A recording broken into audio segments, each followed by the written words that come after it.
जय माँ दुर्गा। जय वैद्यनाथ धाम। साथियों, आज हम दर्शन करेंगे वैद्यनाथ मंदिर के, जिसे बाबा वैद्यनाथ धाम भी कहा जाता है। यह 12 ज्योतिर्लिंगों में से एक है। वैद्यनाथ मंदिर का महत्व एक शक्तिपीठ के रूप में भी है। यह 51 शक्तिपीठों में से एक है जहां मां का हृदय गिरा, और इसीलिए इसे हारदा पीठ भी कहते हैं। यहाँ मां जया दुर्गा कहलाती हैं और भैरव वैद्यनाथ जी कहलाते हैं। यह भारत के झारखंड राज्य के संथाल परगना में देवघर में स्थित है। हिंदू मान्यताओं के अनुसार राक्षस राजा रावण ने वरदान प्राप्त करने के लिए इस स्थान पर भगवान शिव की पूजा की, तपस्या की, और रावण ने बलिदान के प्रतीक रूप में एक एक करके अपने सिर शिवजी को अर्पित किए। इससे प्रसन्न होकर भगवान शिव ने रावण पर दृष्टि डालकर ही उसे ठीक कर दिया और वे इस स्थान पर वैद्यनाथ कहलाए। दूसरी पौराणिक कथा के अनुसार रावण भगवान शिव को प्रसन्न करने के लिए हिमालय क्षेत्र में तपस्या कर रहा था। उसने अपने 9 सिर भगवान को भेंट स्वरूप अर्पित किए और 10वां सिर काटने की तैयारी कर ही रहा था कि भगवान उसके सामने प्रकट हुए और वरदान मांगने को कहा। रावण कामना लिंग को, अर्थात भगवान को कैलाश से लंका द्वीप ले जाना चाहता था। भगवान शिव ने सहमति तो दे दी, किंतु कहा कि यदि लिंगम को रास्ते में रखा गया तो वे वहीं स्थापित हो जाएंगे और उसे स्थानांतरित नहीं किया जा सकेगा। देवता नहीं चाहते थे कि रावण जैसे राक्षस को कामना लिंग प्राप्त हो।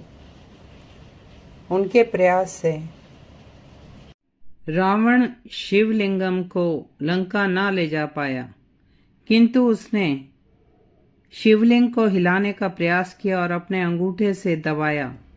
तभी से यह कामना लिंग के रूप में देवघर में ज्योतिर्लिंग स्थापित हुआ।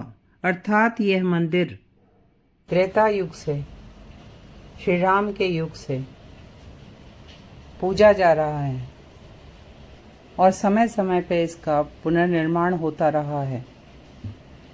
सन 1496 में गिद्धौर बिहार के राजा पूरनमल ने वैद्यनाथ मंदिर का पुनर्निर्माण कराया था। ऐसा माना जाता है कि यहाँ भगवान शिव पहली बार अरिद्रा नक्षत्र की रात को ज्योतिर्लिंग रूप में प्रकट हुए थे।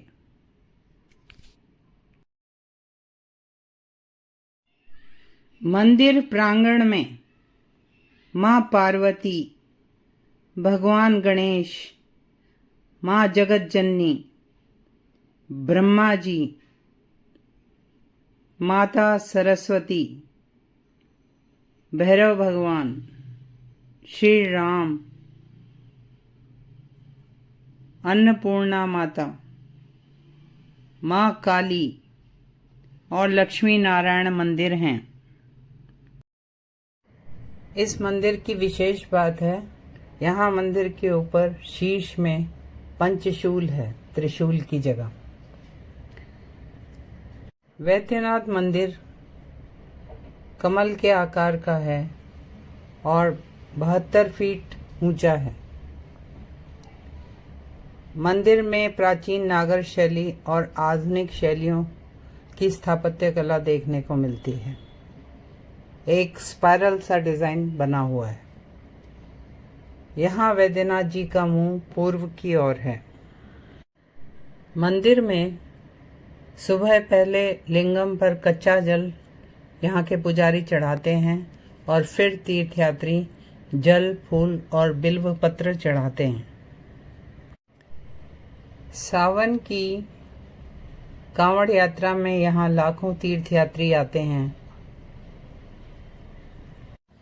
सुल्तानगंज से गंगा जल लाकर कांवड़िए भगवान को चढ़ाते हैं, जो वैद्यनाथ से लगभग 108 किलोमीटर दूर है।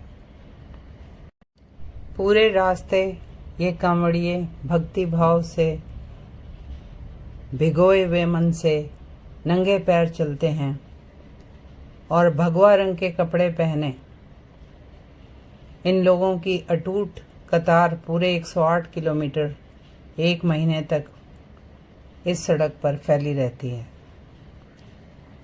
वैद्यनाथ जी के मंदिर में जल चढ़ाने के बाद ये तीर्थयात्री बासुकीनाथ मंदिर, जो वैद्यनाथ जी की तरह ही छोटे आकार का बना हुआ है, उस मंदिर के दर्शन करते हैं। इस मंदिर की विशेषता यह भी है कि यहाँ तीर्थयात्री ज्योतिर्लिंग पर स्वयं अपने हाथ से अभिषेक कर सकते हैं और बाबा धाम में प्रसाद रूप में पेड़ा खरीदा जाता है। यह देवघर की खासियत है।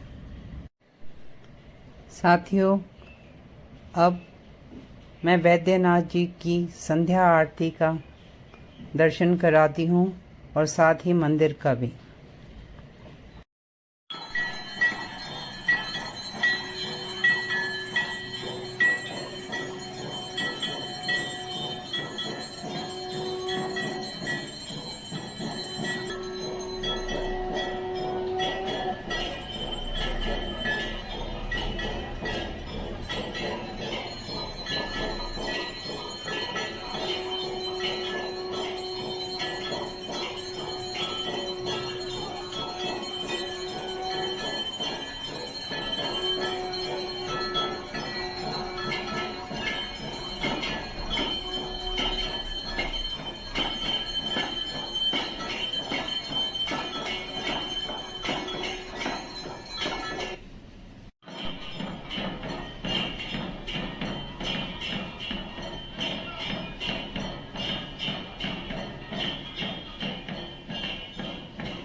साथियों, मेरे साथ भारत के दिव्य स्थानों के दर्शन करने के लिए और दिव्य स्थानों की जानकारी पाने के लिए please like, share and subscribe this channel. Her her Mahadev.